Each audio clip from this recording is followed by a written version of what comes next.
60 লাখ টাকার গাড়ি কয়দিন পরে 12 লাখ টাকা ব্যস্ত হইব যে রাস্তা। আজকে সারা বাংলাদেশ অবাক তাকিয়ে রয়, মানে সারা বিশ্বে বা সারা বাংলাদেশে এমন খারাপ রাস্তা কোথাও আছে কিনা আমার বোধগম্য নেই, আমার জানা নেই। সকাল থেকে এই পর্যন্ত 5টা অটো উল্টে গেছে, 3টে লোকের মাজা বিশাল সমস্যা, হাসপাতালে নেওয়া হয়েছে। বুঝছেন, খুব অসুস্থ অবস্থায় আছে। এই রাস্তা আমরা চাই অতি তাড়াতাড়ি দূরত্ব মেরামত করার জন্য।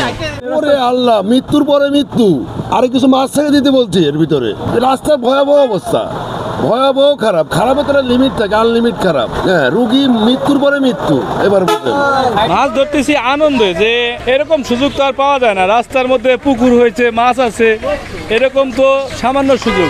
মানুষ আমটুকায় ঝড়ের সময়, মাছ ধরে বর্ষার সময়। আমাদের মহাসড়কে বর্তমান বর্ষা চলছে, সেই আনন্দেতে মাছ ধরছি।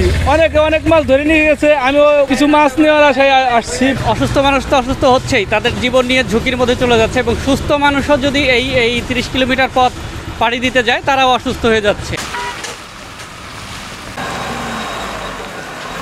ভাই রাস্তার যে অবস্থা, এরকমের আমার একটা লোড গাড়ি ডাইনে গেলে ভাই ওঠা যায় না, এই রাস্তার সাইডে নামাইলে আর ওঠা যায় না। সেজন্য আমার এই রাস্তার অবস্থার কারণে আমার এই পিন ভেঙে যাইয়া এই অবস্থায় আর 50,000 টাকায় পারবো না।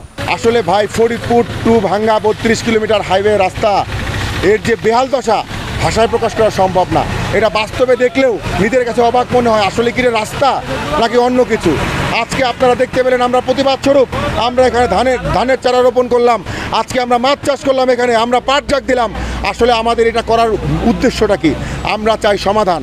আজকে 4 লেনের নামে 2টা বছর ধরে এই এলাকায় বিভিন্ন লোককে আজকে আমরা শুভঙ্করের ফাঁকির মতন গল্প শুনছি, কিন্তু আমরা কোনো প্রতিকার পাচ্ছি না।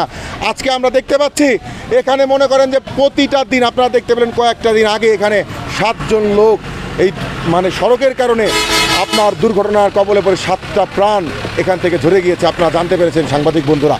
বাংলাদেশের একমাত্র স্মার্ট সিটি বসুন্ধরা এখন আরো নিরাপদ, আধুনিকতায় আরো এক ধাপ এগিয়ে। তো আমরা তো একটা স্থায়ী সমাধান। আজকে এই রাস্তার খানাখন্দে ভরা অবস্থা দেখে আজকে সারা বাংলাদেশ অবাক তাকিয়ে রয়, মানে সারা বিশ্বে বা সারা বাংলাদেশে এমন খারাপ রাস্তা কোথাও আছে কিনা আমার বোধগম্য নেই, আমার জানা নেই। তো এখানে রুগী বহন করা যায়, অ্যাম্বুলেন্সের ড্রাইভাররা কান্নার রোল পড়ে যায়। তারা বলে যে এই রাস্তার কারণে একটা জীবিত রুগীকে নেওয়ার পথেই মারা যাচ্ছে, ডেলিভারি পেশেন্টকে নিয়ে যাওয়ার সময় ডেলিভারি হয়ে যাচ্ছে। আপনারা আমরা এই এলাকাবাসীর ঘুম ভাঙে আজকে কান্নার রোল শুনে। এই এলাকাবাসী সকালবেলা উঠেই দৌড়ে আসে যে একটা গাড়ি উল্টে যায়, প্রায় 1 ঘন্টা আধা ঘন্টা পরই গাড়ি উল্টে যাচ্ছে, অটো উল্টে যাচ্ছে, ট্রাকের অ্যাক্সেল ভেঙে পড়ে যাচ্ছে। এই এলাকাবাসীরা আবার তারা ঠেলে গুতায় উঠায় আবার তারা করতেছে।